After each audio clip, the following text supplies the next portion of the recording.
بسم الله الرحمن الرحيم يا أيها المزمل قم الليل إلا قليلا نصفه أو انقص منه قليلا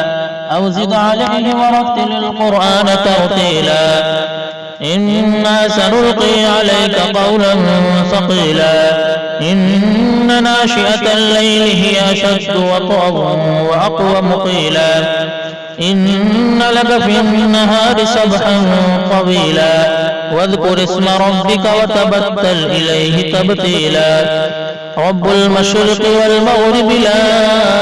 إله إلا هو فاتخذه وكيلا واصبر على ما يقولون واهجرهم هجرا جميلا وذرني والمكذبين أولي النعمة ومهلهم قليلا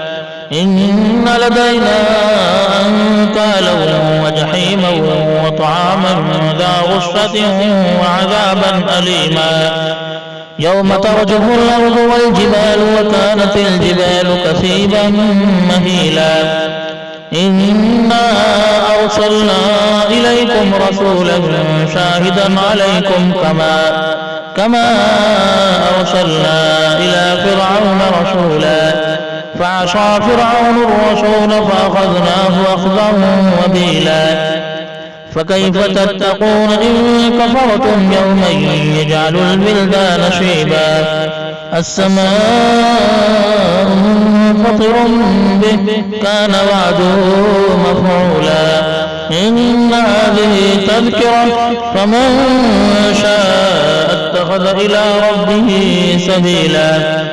إن ربك يعلم أنك تقوم أدنى من ثلثي الليل ونصفه وثلثه وطائفة من الذين معك والله يقدر الليل والنهار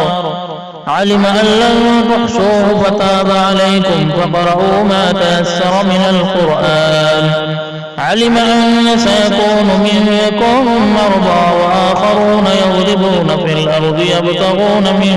فضل الله وآخرون يقاتلون في سبيل الله فاقرؤوا ما تيسر منه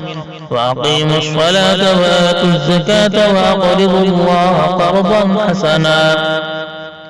وما تقدموا لأنفسكم من خير تجدوه عند الله هو خيرا وأعظم أجرا واستغفروا الله إن الله غفور رحيم صدق الله العظيم.